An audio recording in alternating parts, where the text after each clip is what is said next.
Interrumpimos la programación habitual para traer hasta ustedes Senda de Aventuras.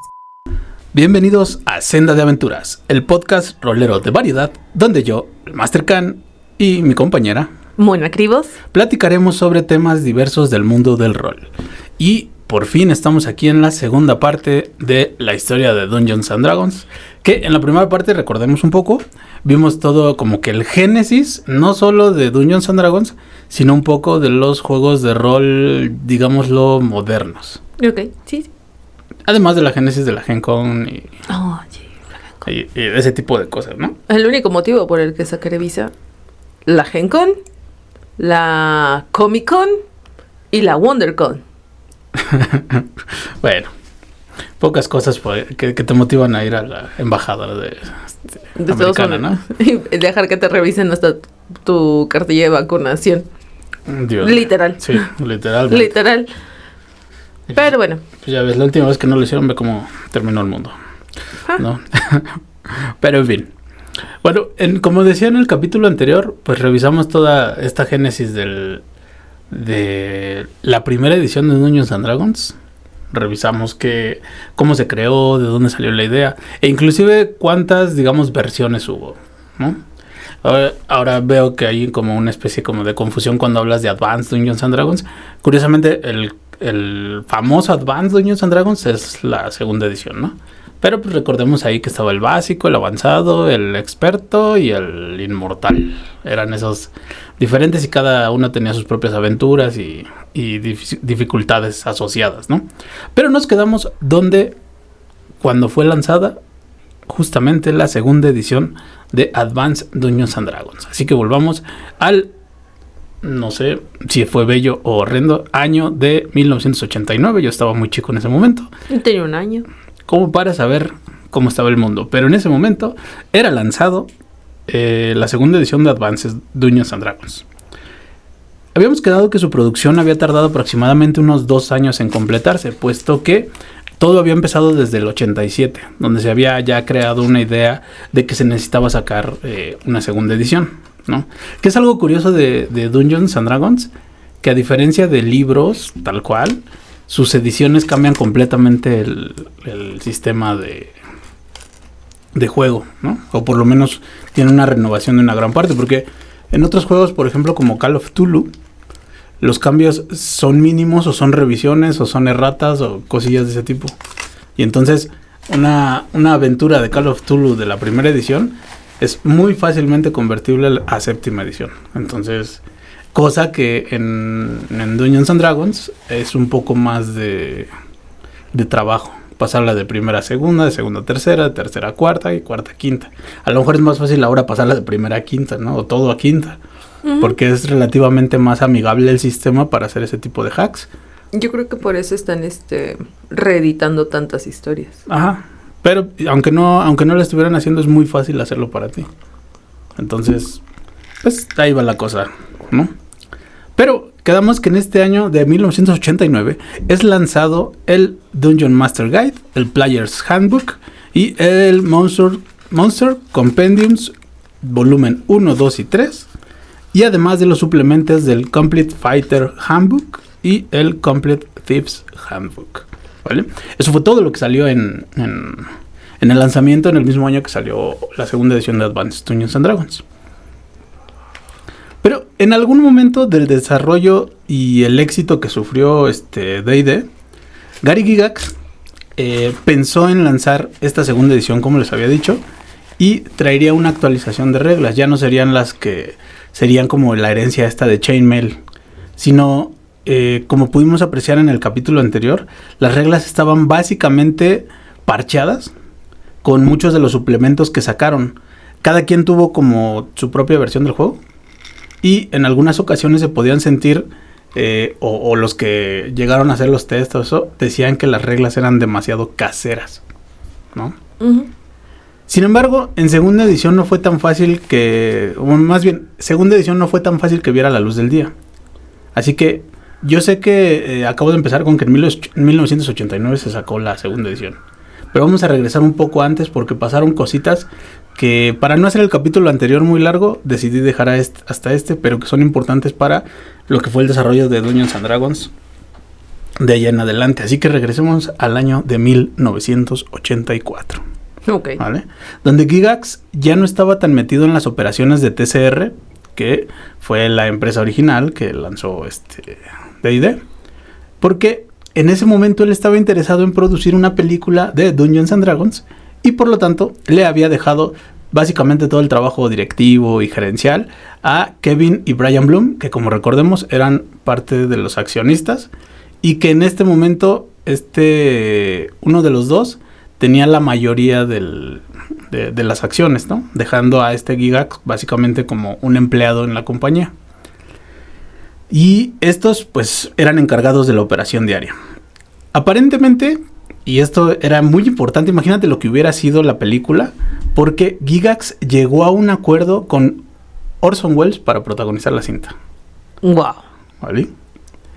Y esto lo llevó a vivir un tiempo en California para poder llegar a un acuerdo en Hollywood para poder producir la película.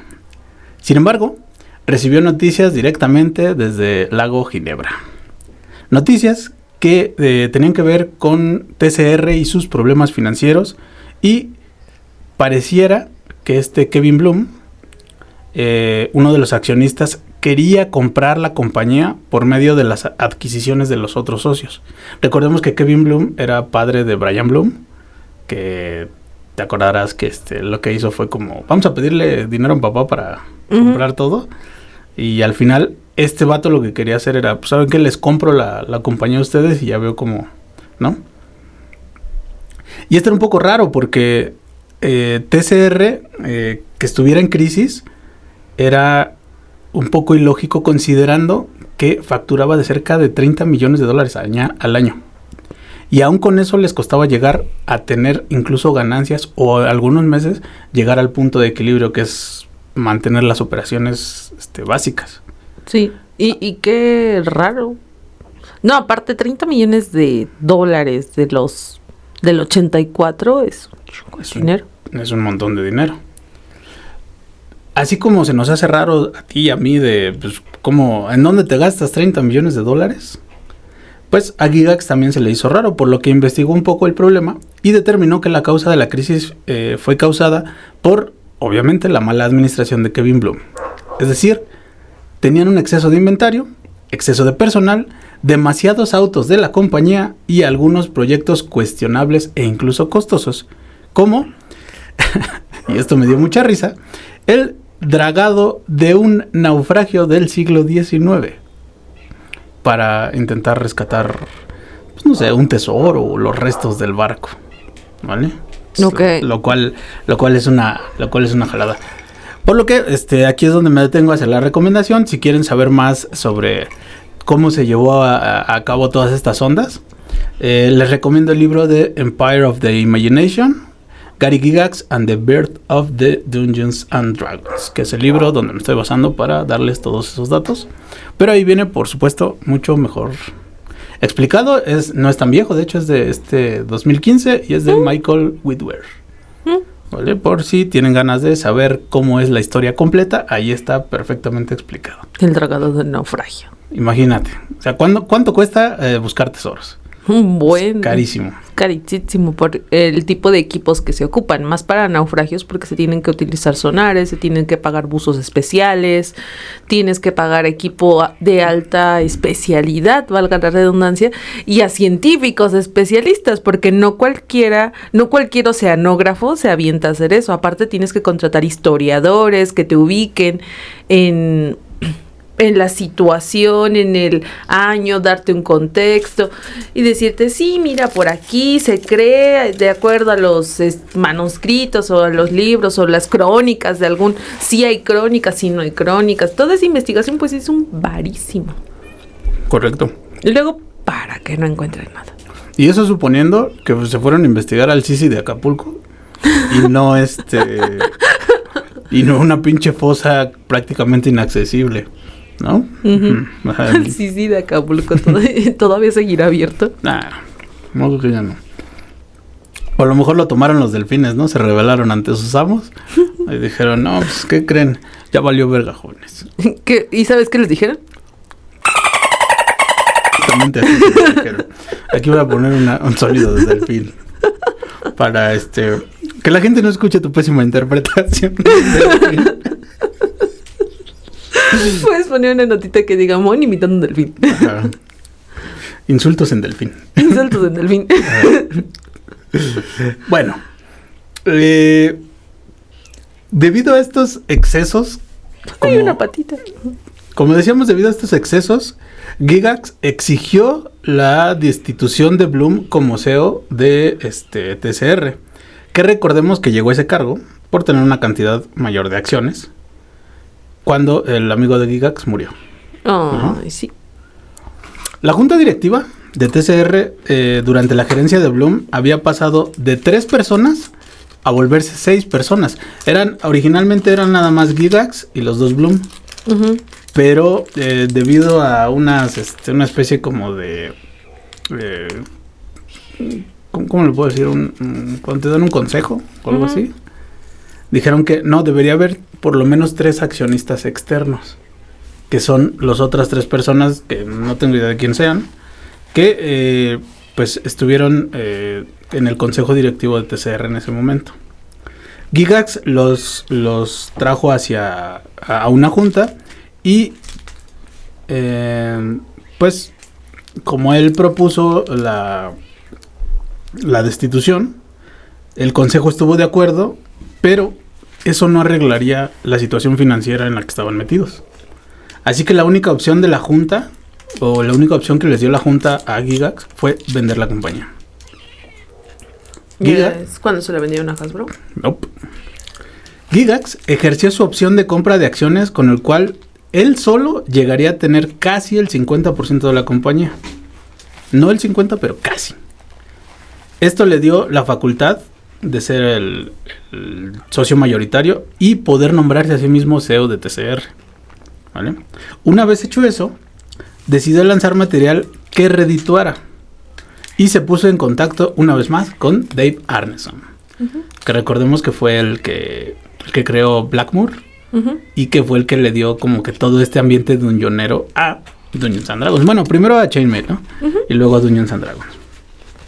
Entonces, sacaron material tal cual, sacaron el escenario de campaña de Blackmoor y comenzaron a publicar un libro que a lo mejor se te hace conocido hasta el día de hoy, porque era el de Unearthed Arcana, los arcanos desenterrados, ¿vale?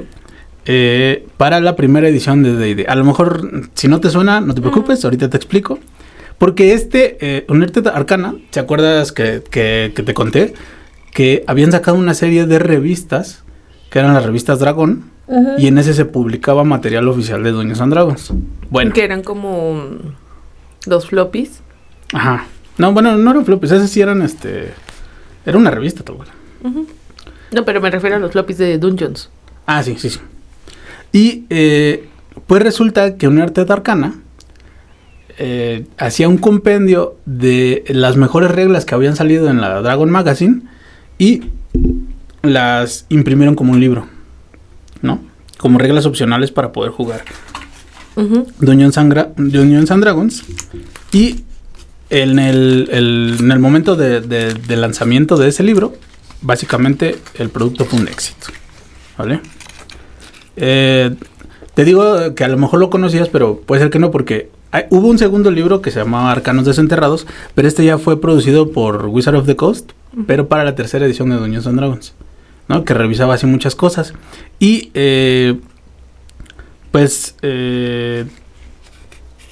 para hacer este nuevo Arcanos Desenterrados, los diseñadores en ese momento trabajando no reprodujeron material del libro original, sino que intentaron emular su propósito original, que era proporcionar variantes de reglas y opciones para cambiar el juego en sí, ¿vale? Y ese es un producto, o sea, los compendios de Arcanos Desenterrados, pero también el título de Arcanos Desenterrados se utiliza para una columna regular en el sitio web oficial de Dungeons and Dragons y que presenta un contenido para las pruebas de juego que actualmente se lleva en la 5ª edición. Ajá. Es un lugarcito ahí donde La comunidad tuvo la idea de modificar esta regla. O a nosotros se nos ocurrió que esta regla podría estar padre. Nuevas reglas de magia, nuevas reglas de combate, nuevas todas así. Y ahí, pero son reglas de prueba. Se van testeando. ¡Oh, qué padre! Ajá. Y posteriormente muchas de esas reglas, por ejemplo, salen en libros ya... Como el Tashas, como Xanatar, como el Bolo, como el Mordenkainen, como esos tipos de cosas. Entonces se van probando para que la gente... De hecho, así lo hicieron desde que lanzaron la 5ª edición de Dungeons. Fue así como, aquí tienen el test, pruébenlo, es gratis. A ver, nada más díganos qué les pareció el juego. Entonces es muy buena, digamos, es una muy buena táctica, porque tienes un montón de testeadores que no te están cobrando, que básicamente son expertos y que saben que van a ser aparte de todo tu público objetivo. Exactamente lo mismo que hace Microsoft con Windows. O sea, te lo da a probar, te lo da a oler acá y te dice, ¿cómo ves? ¿Te gustó? Sí, pues va a estar mejor. Por eso lanzan como que el acceso anticipado a muchos sistemas operativos. Las betas. Ajá. No, ya completo, pero no lo testean, sino que te lo dan para opción a descargar.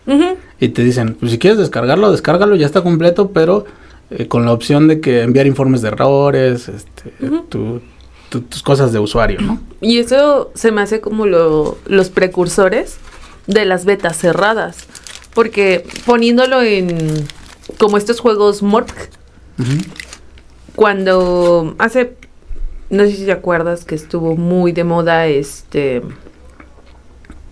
ay, sí me fue, tengo muy mala memoria, tengo memoria de pescadito, pero WoW. También salió una versión asiática, el Shaya. Okay. Cuando estuvo tan de moda el Shaya y que empezaron a lanzar los servidores latinos, lanzaron las betas cerradas y se testeó para ver si sí funcionaba o no funcionaba tener servidores latinos, que pues incluían otras cosas y algunas tropicalizaciones y básicamente pues el juego traducido. Muchos de los que ya jugábamos en los servidores asiáticos o americanos, pues nos quedamos en esos servidores, pero creo que esto es parte de esas ideas, porque te dan como una probadita o te dejan usar un juego completo o partes de este juego en este caso, para ver qué te funciona y qué no. Si te gusta o no te gusta y qué des tu opinión. Y eso se me hace bastante astuto lo que están haciendo actualmente, porque realmente te imaginas, o sea, ya poniéndolo en cuestiones de tú como empresa, ¿cuánto te costaría lanzar un testeo? ¿Cuánto le tendrías que pagar a los expertos? O sea, seguramente sí hay... Y el tiempo de testeo.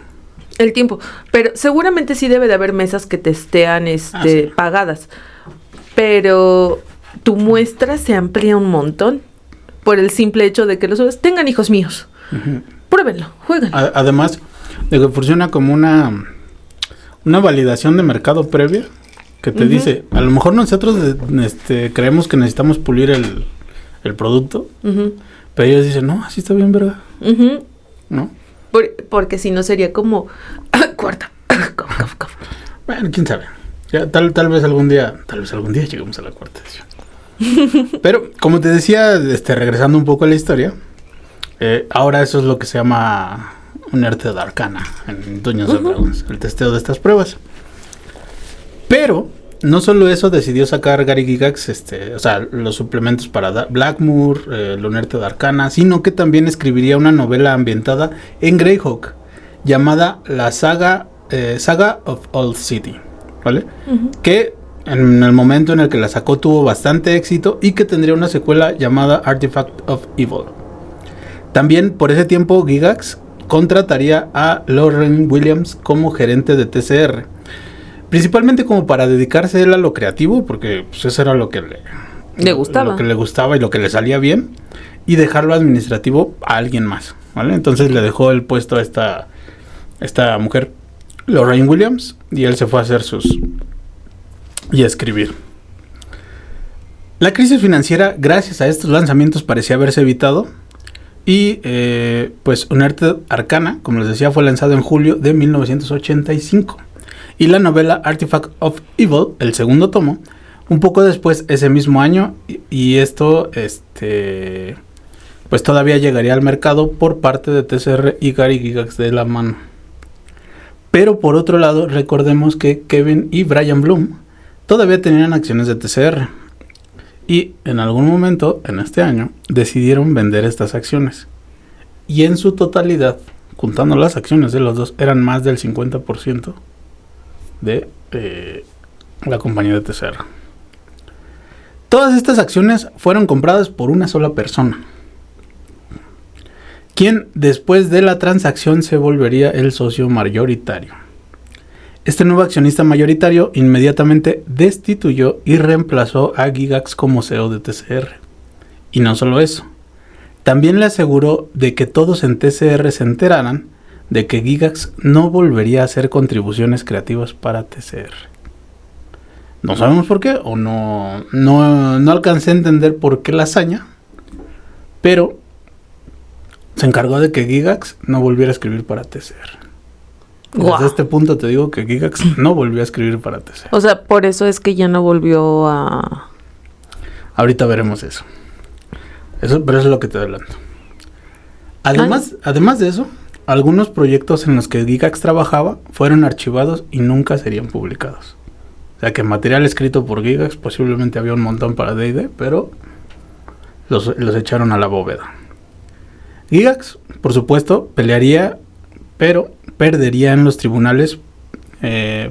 Principalmente lo que intentaba era impedir la venta de las acciones de Kevin y Brian Bloom, pero no lo lograría. Entonces, la nueva CEO de TCR, Lorraine Williams, se aseguró que Gary Gygax no tuviera lugar dentro de la empresa. La mujer que mismo Gygax contrató para que administrara.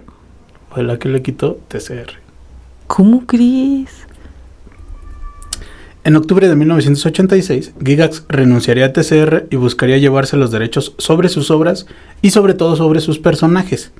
Desafortunadamente, solo mantendría personajes como el de la novela escrita para la saga of Old City, un pícaro llamado Gord the Rogue, pero perdería el derecho sobre sus otras obras, incluyendo el escenario de campaña de Greyhawk y a los personajes que había utilizado en el material publicado por TCR, como los ya míticos Mordenkainen o Tenser. Todos esos derechos los perdió Gygax. ¿Pero por qué la hazaña de Lorraine? Ya ves. En esencia, segunda edición es el mismo tipo de juego que D&D básico. Con lo que respecta al concepto de juegos, era dungeoneo, magia, combates, fantasía, etc., pero con reglas que buscaran ser más coherentes entre sí. ¿Vale? No obstante, con esta nueva dirección y los tiempos que corrían, TCR tomó unas decisiones con respecto a algunas cosas alrededor del mundo de ficción que involucraban a Dungeons and Dragons. Ya habíamos revisado en el capítulo anterior un poco que Dungeons fue víctima del pánico satánico de los 80s. Pues resintieron bastante la mala publicidad que se hizo a partir de la película y el libro de Mazes and Monsters, perdón. Por lo que seguramente las personas que llegaron a jugar la primera y la segunda edición notaron un cambio, sobre todo a la hora de referirse, y quien haya hecho la transición sabrá muy bien que los demonios y los diablos en Dungeons and Dragons dejaron de llamarse demonios y diablos. Si bien todos tenemos una idea de que estas criaturas son encarnaciones del mal, el hecho de que un juego las trajera parecía en ese momento que era o que representaba en cierta medida algo censurable. Ok. ¿No? Pánico satánico. Las cancelaciones y linchamientos que se hacen ahora en Twitter se hacían por grupos de mamás muy persignadas que pensaban que D&D era un juego con la finalidad de invocar demonios y hacer sacrificios. ¿Es México en los 90s? Sí, pero esto era Estados Unidos en los 80s. Ya sé, es la brecha, pero sí me lo dijeron. Ay, no puedo creer que Robertito esté jugando eso. Sí. Esas cosas son del diablo. Así que ahora ya saben de dónde vienen los conceptos de Tanari y Batesu para referirse a los demonios y diablos respectivamente en Dungeons and Dragons. Por otro lado, Forrest Baker, quien fuera en algún momento consultor para TCR, invitó a Gygax a trabajar con él como creativo, lo cual le llamó la atención a Gygax, quien solo buscaba comercializar sus novelas de Gord the Rogue, y Gygax aceptaría bajo la promesa de que no se metería una vez más en asuntos de administración y gerencia. En octubre de 1986 entonces fue anunciada la creación de la nueva empresa llamada New Infinity Productions, o NIPI para los cuates. Uh-huh. Pero como si fuera una maldición tipo una vez Master, siempre Master. Uh-huh. Gygax tuvo que tomar una vez más las riendas de una empresa, ya que el fundador y quien se suponía iba a poner la inversión fuerte para que NIPI se fundara, uh-huh, Forrest Baker, se echó para atrás luego de que una inversión propia no se materializó y no tenía fondos para invertir en NIPI. Ok. Ya al cargo, Gygax traería nueva gente e incluso gente que todavía trabajaba en ese tiempo con TSR, como Frank Mentzer y Kim Mohan. Junto con estos dos, Gygax trabajaba en un RPG de ciencia ficción llamado Cyborg Commando. Ok.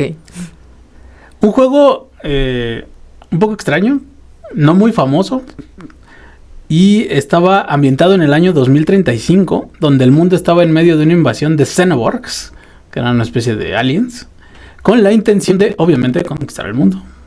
¿Por qué? Porque eso es lo que hacen. Eso era lo que pasaba en los 80s. Eso era lo que pasaba en los 80s, porque la Tierra obviamente es sumamente atractiva para conquistarse. Obviamente. Para combatir esto, la humanidad había desarrollado a un soldado medio humano, medio robot, llamado Cyborg Commando. Que era como que muy de la época, ¿no? Muy, o sea, Robocop, muy Terminator. Soldado Universal. Soldado Universal. O sea, todas esas cosas. Pues también estaba Alien y Depredador. Venían como de esos tiempos. Entonces, era como lo que estaba de moda, ¿no? Era como lo que pegaba, era lo que vendía. Entonces a eso se dedicaron. Pero a diferencia de Dungeons and Dragons, se jugaba con 2 dados de 10 y, o sea, tirabas 2 dados de 10 y multiplicabas los resultados. ¿Mm? Y si nadie que nos escuche o incluso nosotros habíamos oído hablar de este juego, es porque, uno, fue lanzado en 1987, así es, hace 35 años. Yo creo que estaba naciendo o no había nacido para ese momento. Y 2, tuvo una pésima recepción. Se llegó a decir incluso, y ojo con esto, que los diseñadores de juegos de mesa tenían que conocer a Cyborg Commando para saber cómo no hacer un juego de rol. Ok. Ahora, estuve buscando a ver si esto era cierto, pero esas eran como cosas que salieron en reviews de revistas especializadas. Uh-huh.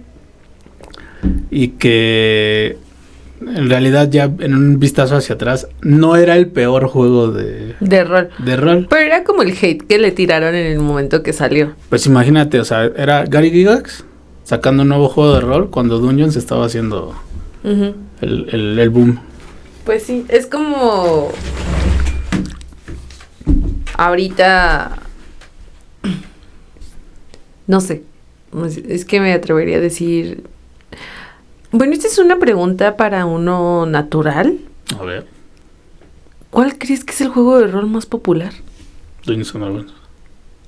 ¿Qué edición? No importa. Pero bueno. Solo sé que la cuarta no lo fue. Solo sé que cuarta no fue. O sea, actualmente es Dungeons and Dragons.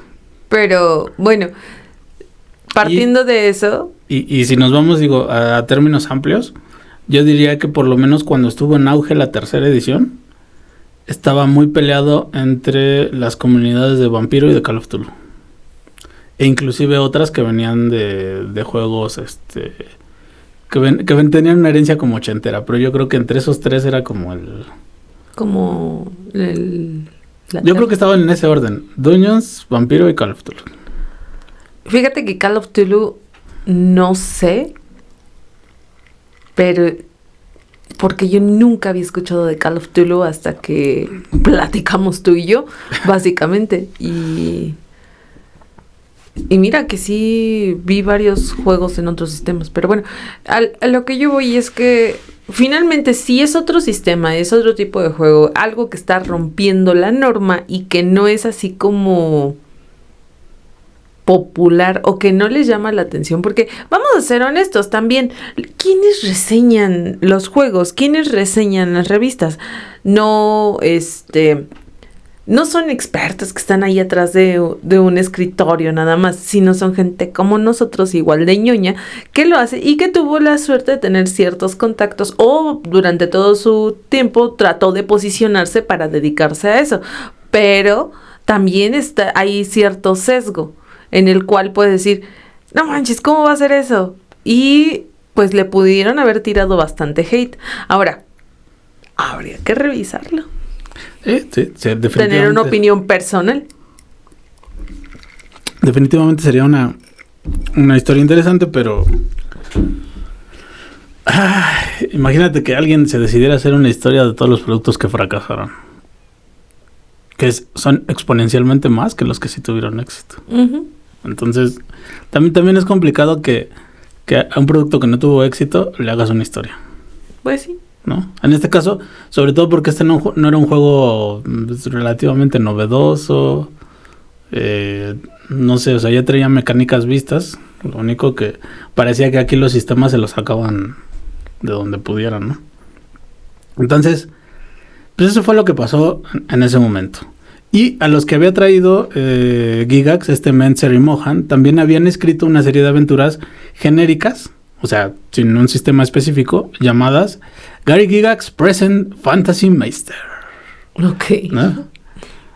Y paralelo a esto, Frank Mentzer escribió una aventura llamada The Convert en 1987, que funcionaría como una aventura para jugarse como en un torneo de RPG con el sistema de Dungeons and Dragons. Pero ya sabemos que en ese momento TSR no estaba interesado en nada que tuviera que ver ni mínimamente con este Gygax. Sin embargo, Mentzer obtuvo un permiso para publicarlo por parte de Nippy, pero como un buen villano de telenovela mexicana de horario estelar, TSR presentó una orden judicial para evitar la venta de esa aventura. Al final, la aventura se publicaría, pero los costos legales fueron un duro golpe para el estado financiero de Nippy.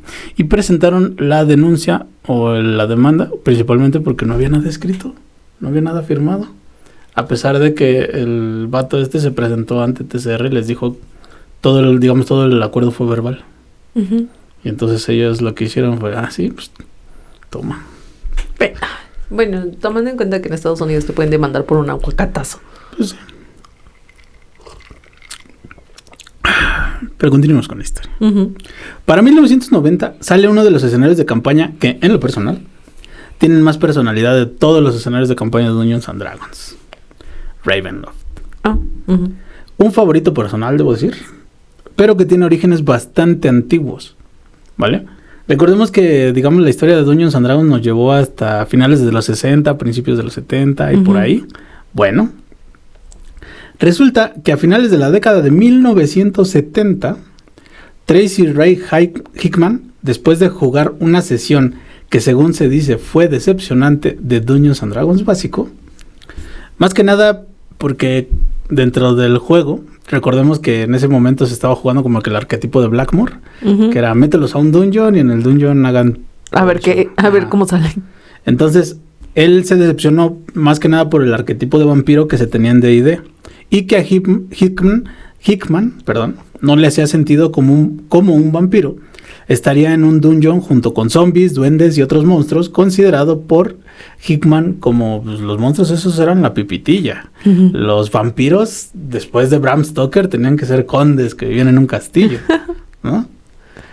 Por lo que Tracy y su esposa, Laura Hickman, se propusieron crear un villano que fuera vampiro y que tuviera motivaciones propias y una historia desarrollada, porque creían que D&D era... Imagínate también desde cuándo viene esta discusión, porque ellos decían que D&D era más un juego de combate y dungeoneo que de contar historias. Ay, no inventes, o sea... Estamos en los 70s. Desde los 70 tenemos Dungeons and Dragons, no es rol. Ajá. No. Y eso que el rol apenas estaba creando, o sea... Dungeons and Dragons no es rol desde los 70s. Discusión real de foros. Ajá. Crearon entonces al ya mítico Strahd von Zarovich, en un módulo llamado Ravenloft, que probaron con un grupo de jugadores cada Halloween durante 5 años. Ah, qué padre. Con una aventura que se llamaba Vampire. De hecho, Ravenloft era el reino donde lo pusieron, pero la aventura se llamaba Vampire.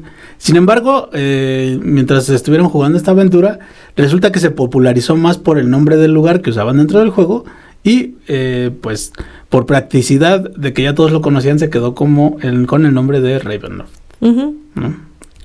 Debido a esto, se les pidió a los Hickman que adaptaran la aventura para la primera edición de Advanced Dungeons and Dragons y fue lanzado bajo el título de Módulo 16 Ravenloft. Tendría una secuela llamada Ravenloft 2, The House on Griffon Hill, el cual tiene la particularidad, y esto me gustó mucho, de que cada que se juega cambia la aventura, ya que todos los elementos de objetos, de villano, quién es el villano principal y todo eso, se determinaban aleatoriamente con un mazo como de tarot. Ay, ¿no? Como en como cuando nos tiras las cartas en La Maldición del Trono Carmesí. Ah, pues ese deck como de tarot. Ajá. Es herencia, porque ese se llama el Hallownest Deck. Ajá. Esa es herencia de las cartas de tarot que existen en Ravenloft, que son el Tarot Deck. Ok. Y no encontré una relación tal cual, pero quiero pensar que estas que están describiendo aquí en esta historia son los predecesores del Tarot Deck que utilizan los Vistanis para leer el futuro. Oh, mira. Y los Vistanis son una especie como de un pueblo de humanos dentro de Ravenloft, que son como gitanos, ¿no? Entonces, ahí desde ese momento, y se me hizo bastante interesante cómo cambia inclusive la identidad del villano. Al final el villano también era un vampiro, pero no tenía tanto que ver con Ravenloft, sino que como que se ambientó en el mismo lugar nada más, ¿no? Porque al final no lo escribieron los Hickman. Para la segunda edición de Advanced Dungeons and Dragons, se lanzaría la versión de Ravenloft en un box set conocido como la Black Box. Ay. El set fue llamado Ravenloft, Realm of Terror, ¿vale? El reino del terror. Para 1992 se lanzaría el escenario de campaña llamado Al-Qadim, que para quien no lo conozca, que pueden ser muchos, era un libro que utilizaba las reglas básicas de Advanced Dungeons and Dragons, pero que estaban ambientados en tierras árabes, algo parecido con lo que hicieron en Aventuras Orientales. Como que te quedas con las reglas básicas, pero lo cambias a samuráis. A samuráis. En este caso, pues, ¿Asesinos? Pues, entre otras cosas, o sea, había, seguro aquí el Máster Legendario nos puede dar una clase perfectamente de qué tiene Al-Qadim, porque él es como que creo que le gusta bastante ese escenario. Ok, eso no lo sabía. También en este año se celebraría el 25 aniversario de la Gen Con, que para ese momento ya era la convención que más gente reunía en Estados Unidos, con más de 18,000 asistentes para este año. No inventes. Ajá. Además, este año la Gen Con y otra de las convenciones que mencionamos en el capítulo pasado, Origins, se llevaron a cabo como una sola convención, ¿vale? Y a pesar de que pasaron otras cosas, como no quiero extenderme demasiado en este episodio, nos vamos a brincar hasta 1995, ¿va? Ok. Donde TCR relanzó los libros de reglas básicos, con nuevas portadas, arte y un diseño de página diferente. Así que si logran encontrar Advanced Dungeons and Dragons segunda edición con diferentes portadas y eso, es por eso, porque se relanzaron con una nueva edición en el sentido más tradicional del concepto, ¿no? 95. Ajá. Ya para ese entonces Vampire tenía como 3 años de haberse lanzado. Ya existía White Wolf. Exactamente, cuando todavía era White Wolf. Ajá. Y una serie, también junto con este relanzamiento, se lanzaron una serie de suplementos llamado Player Options, ¿no? Y estas contaban con Player Options, Combat and Tactics, Skill and Powers, Spell and Magic, y vendrían acompañadas de la Dungeon Master Option, High Level Campaigns, ¿no? Y en estos suplementos se incorporaron reglas para que los personajes crearan sus propias clases e incluso se incrementaría el nivel de reglas tácticas al integrar nada más y nada menos que la regla de ataque de oportunidad. No existía el ataque de oportunidad. Nope, hasta el 95. Hasta el 95. Este lanzamiento fue para conmemorar los 20 años de la marca TCR. Para 1996 llegó la digitalidad al mundo de Dungeons and Dragons. Suena raro, ¿no? Inserte aquí sonido de modem. Ajá. De los 90. Justo. Porque TCR lanzaría un CD-ROM con las versiones digitales de Advanced Dungeons and Dragons, las reglas básicas.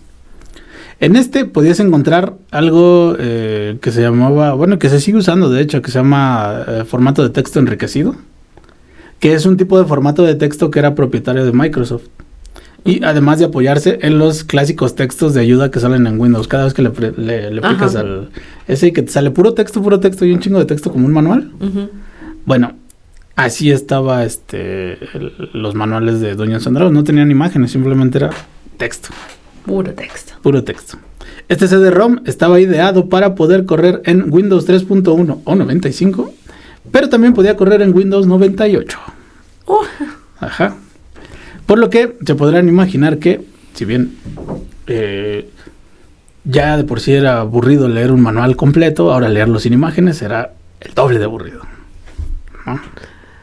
¿Llegas a usar una máquina con Windows 98? Por supuesto que sí. Todo tiene que cambiar de manera fuerte en algún momento. Y este momento fue en 1997. Los jugadores más veteranos sabrán de qué hablo. Los que no, lo sabrán en cuanto escuchen el nombre de la compañía de la que les voy a hablar en un momento. Pero sucedieron dos cosas importantes para esta historia. Y es de la primera empresa de las que les voy a hablar. Wizard of the Coast es una empresa estadounidense que se fundó en 1990 por un hombre llamado Peter Atkinson. Okay. Este no era un novato en los juegos de mesa y su integración en el mundo de los juegos de rol fue temprana, ya que en 1978 probó lo delicioso que es jugar por primera vez Dungeons and Dragons. Uno de sus amigos sugirió que jugaran una campaña donde sus personajes serían magos que pertenecían a un gremio llamado los Magos de la Costa. O sea que el nombre de Wizard of the Coast viene porque un grupo de amigos jugaban Dungeons and Dragons. Ay, ¿te imaginas que todos tuviéramos uno que se llamara... ¿Cómo se llama su compañía? Los Suicidas Violentos. Espero que no. O los Clérigos de la Locura Guatemalteca. Ese todavía está bueno. El otro suena... Ese sería un suicidio comercial. Suicidio comercial. Pero la parte de... ¿Y quiénes son ustedes? Ay, se me cayó mi hielo.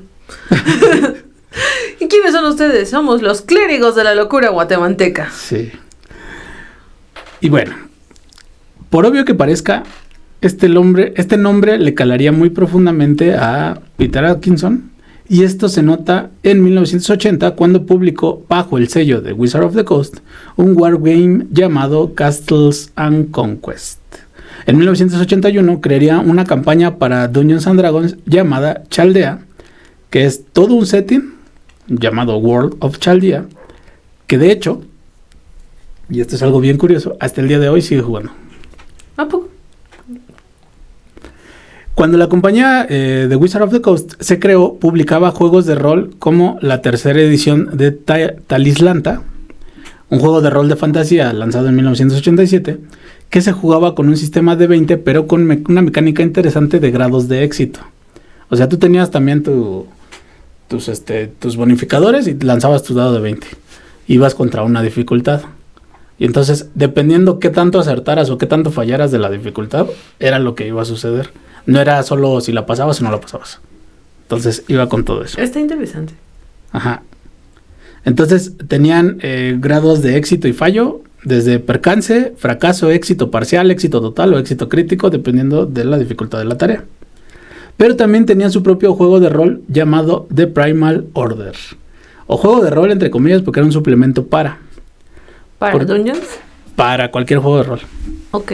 Era un suplemento genérico que tenía la particularidad de dar herramientas a los Dungeon Masters para desarrollar organizaciones basadas en dioses de distintos niveles de poder y que describían reglas de cómo convertir todas esas cosas a diferentes sistemas. Y fueron bastantes sistemas, de hecho los que venían las reglas dentro del manual, porque venían Dungeons and Dragons Advanced, primera y segunda edición, Arduin Grimoire, Ars Magica, Chivalry and Sorcery, GURPS, Hardmaster, Hero System, Palladio Fantasy Role Playing, Pendragon, Rollmaster, RuneQuest, Shadowrun, Cinnabar, Talislanta, Thor, Warhammer Fantasy Roleplay, Warpwolf, Castle Falkenstein, Corps, Earthbound Cult, Trick Tack Games, World of Darkness y Palladium FRPG. Ajá. Me llama la atención por Cult. Cult también. Fíjate que de todos los juegos de rol de los que he escuchado y que a mí me gusta mucho escuchar cuando un jugador me habla apasionadamente de sus aficiones, y conozco a un jugador muy bueno y es el Dr. Meritano, que es súper fan de Cult. Okay. Y cuando me platico qué es Cult y con este suplemento para crear, no inventes, está bien roto eso con Cult. Puede ser. Sin embargo, a pesar de que Wizard of the Coast inició con esto y lanzaría este suplemento, el propietario de Palladium Games demandaría a Wizard of the Coast por infringir derechos de autor al utilizar reglas de su juego, y Wizard of the Coast tuvo que relanzar una edición revisada de Primal Order sin reglas de conversión que metieran a Palladium, ¿vale? Ya sabes, demandar por lo que sea. Por un aguacatazo. Sí. De hecho, es que en ese momento todavía no existía la Open Game License. O sea, si tú escribías algún suplemento, alguna aventura y la comercializabas, era demandable, ¿no? En 1991, un diseñador de juegos, en ese tiempo amateur, se acercó a Wizard of the Coast con la idea de publicar un juego llamado Robo Rally. Sin embargo, fue rechazado porque en Wizard of the Coast consideraron que podría salir demasiado costoso producir ese juego. No obstante, Peter Atkinson convenció a este diseñador que creara un juego más pequeño. Este aceptó y Atkinson crearía una especie de corporación fantasma para que este diseñador creara un juego para ese entonces conocido como Mana Clash. ¿Vale? Yo sé que te suena raro, pero sé que lo conoces. Ahorita vas a ver. Esto porque había un tema legal por derechos de autor en algunas cosas con Palladium Games. Pero cuando en los tribunales se decidió que no se estaba infringiendo nada, este diseñador de juegos llamado Richard Garfield, seguramente alguien ya sabe quién es, cerró la compañía fantasma, o Peter Atkinson cerró la compañía fantasma, que se llamaba Garfield Games, y licenciaría su juego para que Wizard of the Coast lo produjera y comercializara bajo el nombre de Magic the Gathering. ¡Ah! No es cierto. Sí. Como ahora sabemos, vaya, el juego se popularizó. Es el mejor juego de cartas que existe. Según. Pero no solo eso, se popularizó instantáneamente, tanto así que en la Gen Con de agosto de 1993 se vendieron 2.5 millones de cartas, lo que era básicamente el stock de producto que Wizard of the Coast pensaba vender en los siguientes 4 meses. Ok. Y todo se vendió en esa convención. Sí, te creo. Es que es la Gen Con. Es la Gen Con. Es la Gen Con. Gracias a este impulso millonario que trajo consigo Magic, Wizard of the Coast por fin pudo financiar el juego de Richard Garfield, Robo Rally. Bien ahí. Pero no solo esto, Wizard of the Coast amplió su línea de productos de juego de rol al comprar SLA Industries a Nightfall Games y le compró Ars Magica a White Wolf. No es cierto. Chip. Además, Wizard of the Coast publicaría otro juego de Richard Garfield llamado El Gran Dalmuti. Ese no lo conozco. Yo sí, porque lo jugamos de hecho bastantes veces, así que si no tenían ese dato curioso, El Gran Dalmuti, para quien tenga el juego, es del mismo creador de Magic. Oh, mira. Sí, es como una especie de cartas como tipo de la baraja española, que tiene cartas numeradas del 1 hasta el rey, y se reparten, es un party game, de hecho. Entonces, el rey al que le salga el Dalmuti, de hecho, tiene el derecho de pedirle al que sea más bajo o así, o sea, con reglas intermedias, pero el que sea más bajo, de pedirle hacer cualquier cosa. Ok. Entonces, por eso digo, es un party game. No está divertido. Para finales de 1995 y principios del 96, Wizard of the Coast cerraría su línea de producción de juegos de rol, ¿vale? Ya que parecía que los CCGs eran lo que estaba dejando dinero, sobre todo cuando Wizard of the Coast consiguió los derechos de la licencia de el... ¿Cómo se llama? Juegos de cartas coleccionables, el CCG. Cuando dijo, a la verga los juegos de rol, cuando consiguió la licencia de Pokémon. Atrápalos ya. Claro, no es no se convertiría finalmente en el editor final de las cartas, pero durante ese tiempo las tuvo. No, pero me resulta bastante intenso porque estamos hablando que a mediados de los 90, que fue cuando fue el boom de Pokémon en todo el mundo, y que aquí en Latinoamérica estaba en auge porque fue también cuando se estrenó la serie y que por ahí varias empresas empezaron a sacar estos famosos tazos y las estampitas y demás, y también salieron las cartas que estaban licenciadas también por Nintendo. Ajá. Sí, pero esas cartas licenciadas por Nintendo fueron después de que las trajera Wizard of the Coast. Fíjate que no sabía. Qué cosas, ¿no? Sí, ¿no? Y esos sí son objetos, bueno, son dentro del mundillo de los coleccionistas, son cosas... Sí, son preciadas. Por su parte, TCR estaba teniendo numerosos problemas financieros, ya que justamente la popularización de los Collectible Card Games, o CCGs, les robaría mucho terreno a los RPGs, tanto en el mercado como en cuanto a las distribuciones. Es decir, a las tiendas distribuidoras les salía más rentable vender cartas que vender juegos de rol. Pues, obvio. Sí, es entendible, pero muchos de ellos dejaron de un lado el rol. Que de hecho, he visto que ha pasado... Es como cíclico, ¿no? Sí. Es como cíclico. De repente, ya me aburre. Y agarran y toman otra cosa. Pero después lo vuelven a retomar. Así como, me aburrió esto. Sí, y ahorita que estás diciendo que estaban tomando como muy en auge los juegos de cartas coleccionables, también las cartas coleccionables, porque fue cuando salieron las Pepsi Cards. También. Que salieron las Pepsi Cards. Sí, como que todo iba de cartas en ese momento. Todo era... Todo. Ay, por ahí tenía yo como varias cosillas también, porque salieron algunas tarjetas coleccionables. Sí.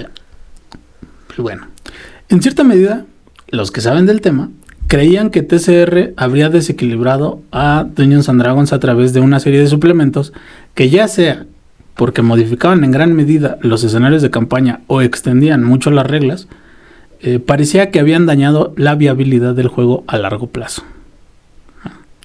En términos de ventas, habían explotado tanto sus propios productos que inundaron el mercado de libros y suplementos que básicamente canibalizaban sus propias ventas. Es decir, sus productos más rentables, o más bien de sus productos más rentables, sacaron tantos suplementos que los productos rentables se dejaron de vender. Wow. Entonces, básicamente el enemigo de TCR era TCR. Una vez más, TCR tendría estos problemas financieros a pesar de vender casi $40 millones al año. Otra vez. Sobre todo cuando se suscitó que devolvieron una sorprendentemente alta cantidad de acciones no vendidas y que TCR tuvo que pagar. Por lo que básicamente se quedó sin flujo dinero. De capital.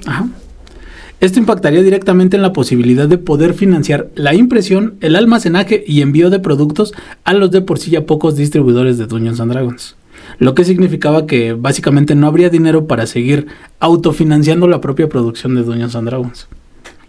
Para abril de 1997, Lorraine Williams no tenía un plan viable para el rescate de TSR, por lo que decidió la venta de TSR a Wizard of the Coast, y dentro de la misma venta, no sé por qué, se vendieron también los derechos a Wizard of the Coast de Five Rings Publishing Group en la compra por un total de $25 millones. ¿Vale? Ese mismo año en que Wizard of the Coast compraría también los derechos de la Gen Con. Ay, eso explica tantas cosas. Esto era, aparentemente en ese tiempo, este era un movimiento un poco extraño por parte de Wizards, ya que su línea de juegos de rol había cerrado ya hace un año antes, ¿no? Pero posiblemente fue la oportunidad de Atkinson de poder adquirir los derechos de su juego favorito. Porque, dato curioso, para ese momento Peter Atkinson seguía jugando Dungeons and Dragons. Y e incluso mastereaba sus propias campañas. Así que, ¿te imaginas jugar un juego de rol o tu juego de rol favorito y un día poder ser el dueño de este? Sí. Bueno, pues eso le pasó a Atkinson. Ay, ¿cuánto dinero se debe meter? Sí. Ahora, Wizard of the Coast era dueño de TCR y a algunos de los empleados se les liquidó y a otros se les dio la oportunidad de trasladarse a Washington, sede donde estaba Wizard of the Coast, y abandonar Lake Geneva, anteriores oficinas de TCR, para ser parte del equipo de Wizards, pero bajo el mismo nombre de TCR. Entonces, el uso de TCR o de la marca TCR por parte de Wizard seguiría publicando Dungeons and Dragons y duraría hasta que expirara la empresa por sí sola en 2004. O sea, ya no se renovaron los ¿cómo se llaman? Los derechos para TCR. Ahorita creo que TCR la tiene un vato que es un podcast. ¿En serio? Sí. O sea, el nombre de TCR, no. TCR. Ah, ya. No TCR la empresa. Porque dije, TCR la empresa lo tiene. Bueno, mira, ya no me resultaría extraño. Sí. Pero justo durante ese tiempo, aproximadamente entre 1997 y 1999, decidió terminar de publicar varios escenarios de campaña como Planescape, Dark Sun y Spelljammer, porque se consideraba que las líneas fuertes en realidad eran Greyhawk y Forgotten Realms. Que de Greyhawk en realidad ya no se habla mucho ahorita, pero Forgotten Realms sigue siendo como que está vigente todavía. El escenario de campaña base para las aventuras de Dungeons and Dragons. Y de hecho creo que de las aventuras publicadas es el escenario de campaña, ¿no? Como tal. Aparte que Forgotten Realms tiene un buen de cosas que están bien. O sea, de Reinos Olvidados, cuando estuve leyendo y cuando me estuve empapando de materiales, sí no es tan difícil convertir a quinta edición su material. Sí, no. Y es muy bueno, es muy bueno, porque te permite ampliarlo. Tan solo la parte, por ejemplo, yo me enfoqué en esa vez la parte de los dioses y todo esto. Sí. Y los escenarios, cómo te plantean los dioses egipcios, cómo es que en realidad se abre como un portal entre la realidad de la tierra y esto, lo que son reinos olvidados y demás. O sea, está muy padre todo eso. Sí. Un dato curioso es que este escenario de campaña que les mencioné, del escenario de campaña árabe, del Al-Qadim, antes era como un lugar aparte de todo este show. Y posteriormente, no recuerdo si lo escribí aquí, pero como nota al pie de página, esa región de Al-Qadim la unirían a Forgotten Realms, ¿no? Como una parte ahí del sureste o algo así. No recuerdo exactamente el mapa. Además de esto que sucedió, ya que Peter Atkinson no tenía ningún problema con Gary Gygax, le compró los derechos que Gygax tenía restantes sobre Dungeons y Advanced Dungeons and Dragons por una suma que no encontré exactamente, pero se dice que se le pagó una suma de 6 cifras por esos derechos. Okay. ¿Vale? O sea, por lo menos 1 millón. De 1 millón hasta 9 millones. Hasta 9 millones. Cualquier número. Ajá. Si bien Gygax no volvería a crear una aventura o suplemento para Wizard of the Coast o TCR, sí aceptó escribir el prefacio de la aventura El regreso a la tumba de los horrores. Y regresaría, no solo eso, a escribir a las páginas de Dragon Magazine desde enero del 2000 hasta junio de 2004 en una columna llamada Up on a Soapbox. Por lo que me hace suponer que Gary Gygax conoció bien la tercera edición. Para 1997, TCR todavía poseía los derechos del nombre de Greyhawk. Gygax empezó a jugar con las letras de su nombre y para darle vida a un escenario de campaña llamado Castle Sagig. Originalmente la idea era hacer justamente el castillo Greyhawk, ¿no? Y hacerlo todo un escenario de campaña y aventura. Pero ya que no tenía los derechos de esos nombres, decidió hacerlo así, Castle Sagig. Y también cambió el nombre de la ciudad cercana y ahora se llamaba Ixburg, que también sería un juego con sus iniciales, EGG, que es Ernest Gary Gygax, Ixburg, ¿no? Esta campaña estaba originalmente pensada para completarse en 7 volúmenes. Era una aventura inmensa, un castillo con 50 niveles, miles de habitaciones y trampas, pero debido a lo titánico de la tarea, él decidió que en lugar de 50 niveles solo haría 13. Y esos mismos 13 niveles o ese mismo tamaño era el que tenía el castillo Greyhawk original. Pero como no era un diseñador bien estructurado, todo el trabajo e ideas que había desarrollado junto con Rob Kuntz estaba muy desorganizado y solo tenía notitas de lo que había escrito desde que... O sea, esa idea de hacer Castle Greyhawk es desde que lanzó Dungeons and Dragons. Okay. Ya estamos en el 97 y no lo había podido sacar. Entonces, juntó todas esas notitas y lo empezó a hacer junto con Rob Kuntz. Pero en algún punto del desarrollo de esta aventura, Kuntz se retira del proyecto y Gygax lo continuaría él mismo. Un poco más lento, pero decidido, continuó con la creación del Castle Sagig, por lo menos hasta abril de 2004, cuando Gary Gygax sufriría un derrame cerebral grave, seguido de otro más unas semanas más tarde. Sobreviviría, pero se alejaría del trabajo por meses. Se dice que cuando regresó a trabajar en la aventura, cambió los horarios de trabajo de 14 horas al día por trabajar 1 o 2 horas al día. Así de intenso estuvo lo que le pasó. Hasta 2005 se publicó el primer volumen del Castle Sagig, la parte 1, Ixburg. Y junto con un suplemento llamado Castle Sagig Dark Chateau. O Chateau. Chateau. Gracias, Chateau. Un módulo de aventuras que fue escrito por Robert Kuntz antes de salirse del proyecto de Castle Sagig. Hasta 2008, Gygax terminó el segundo volumen de 6 que iban a hacer. No manches. De Castle Sagig, que se llama The Upper Works. Y en este se describen los detalles del castillo por encima del suelo. El siguiente, después del tercer volumen, o más bien en los siguientes volúmenes, estaba planeado detallar las mazmorras debajo del castillo. Sin embargo, Gygax ya había sido diagnosticado de algo que a lo mejor a ti te sonará un poco más grave que a mí, porque yo no tengo idea de qué es, pero lo diagnosticaron con un aneurisma aórtico abdominal que era inoperable. No manches. Gygax moriría a los 69 años de edad el 4 de marzo de 2008. Se murió joven. Pues sí, niño prácticamente. No, o sea...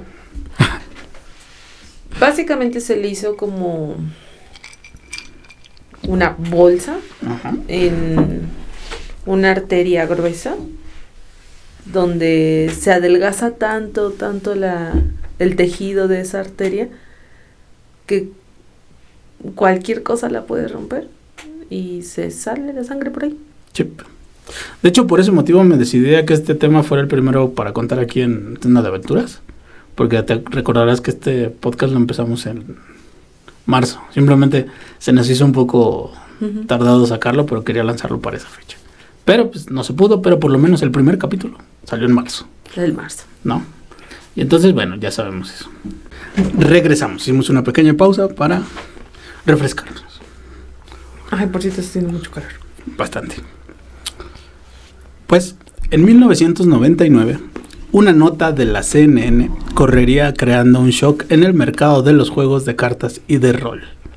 Esta decía lo siguiente: Hasbro Inc. está comprando Wizard of the Coast, fabricante de la popular tarjeta coleccionable de Pokémon y los juegos de rol Dungeons and Dragons, por $325 millones en acciones, anunciaron las compañías el jueves.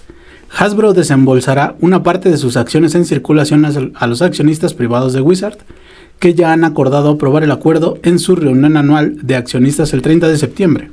No se espera que el acuerdo tenga ningún impacto en las ganancias de Hasbro en 1999 y se espera que aumente las ganancias en 2000, dijo la compañía. El acuerdo le da a Hasbro, uno de los mayores productores de juguetes y juegos, dominio exclusivo sobre los productos más conocidos de Wizards, particularmente su juego de cartas coleccionables Pokémon. Un juego muy popular entre los niños y el juego de rol Dungeons and Dragons. Wizards también publica libros de fantasía y ciencia ficción y opera 70 establecimientos minoristas de juegos en todos los Estados Unidos. Wizard of the Coast nos permitirá expandirnos significativamente en el campo de los juegos de rápido crecimiento, que es una piedra angular de nuestra estrategia de crecimiento para el nuevo milenio, dijo Alan Hasenfield, presidente de Hasbro. El anuncio se produce un día después de que Hasbro Interactive revelara planes para lanzar 2 títulos de videojuego este otoño para la máquina Sega Dreamcast, que salió a la venta en Estados Unidos el jueves. Planea lanzar Centipede bajo la marca Atari y Worms Armageddon bajo la marca Microprose.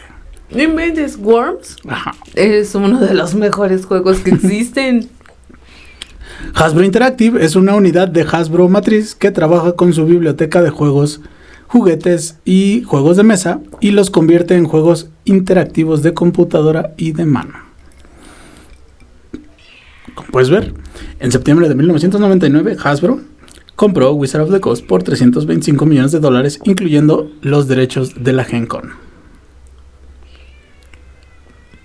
Peter Atkinson seguiría siendo el líder de TCR hasta su renuncia anunciada el 31 de diciembre del 2000.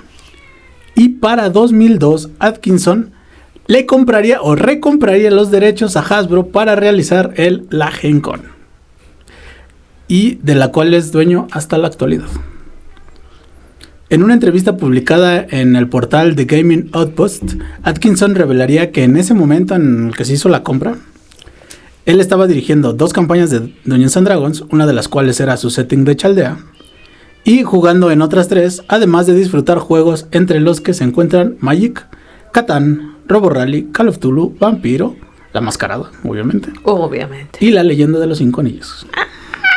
O sea que ese vato sí era un rolero. O sea, no solo se compró el juego del que era fan, sino que aparte, porque aparte de todo, él no se perdió desde que pudo ir ni una sola Gen Con. Hasta que se hizo dueña de él. Hasta que se la compró. Hasta que se la compró. Imagínate eso. Como podemos observar o sospechar, habría cambios importantes desde la compra de TCR por parte de Wizard y luego por parte de Hasbro. Prácticamente desde la adquisición de Wizard of the Coast a TCR, se había revisado la posibilidad de poder lanzar una tercera edición de Dungeons & Dragons. Y lo harían con una revisión completa de las reglas en 3 volúmenes: manual de jugador, manual del Dungeon Master y manual de monstruos. En esta edición se verían reglas más unificadas y coherentes entre sí que las demás ediciones. Y se nombró únicamente Dungeons & Dragons. Ya se le había quitado lo de Advanced, Básico, Expert y eso. Y se lanzaría hasta ese momento. No sé si... O sea, pero fue idea de Wizard of the Coast, ya perteneciente a Hasbro, que se lanzara el Open Game License para que empresas que fueran third party pudieran escribir sus propias aventuras y suplementos para el juego de Dungeons & Dragons. Hasta ese momento, hasta el 2000 y algo, que fue lanzada la tercera edición. Pero esa es otra historia que se quedará para el siguiente episodio de Sendas de Aventuras, donde desentrañaremos más de la historia de Dungeons & Dragons, esta vez en su tercera edición. Ok. Así que como ves, este capítulo fue... Chismecito dungeonero. Chismecito y dungeonero duro y intenso. Sí. Ay, pero lo sentí súper feo cuando me dijiste que le quitaron a Cory Gygax. ¿Te imaginas que tú creas una historia, creas un juego, trabajas en una empresa, lo haces crecer y que te digan, ya no vas a trabajar aquí, ya no vas a hacer nada? Pues lo vimos con Norman Osborn en la primera película de Spider-Man de Sam Raimi. Sí, así nacen los villanos. Así nacen los villanos. Afortunadamente Gary Gygax tenía demasiadas cosas que hacer, porque este es un dato que no di dentro de la historia, pero cuando sale de TCR ya iba por su 6º hijo. Entonces tenía que embolsarse de algún lugar el dinero. Básicamente no se convirtió en un villano porque no tuvo tiempo de hacerlo. No, porque se la pasó haciendo hijos. Así es. Pero bueno, esperamos que les haya gustado tercer capítulo de Sendas de Aventuras y segundo de la historia de Dungeons & Dragons. Y espero que nos acompañen en un siguiente episodio con más historias, con más chismecito rolero, dungeonero, con más del Master Can y mi compañera Mona Cribos, que desde aquí les mandamos un saludo, mucho rol y recordarles que no somos Miguel. No. Bye. Bye. Continuamos con la programación regular. Mucho rol y recuerden, yo tampoco soy Miguel. Bye.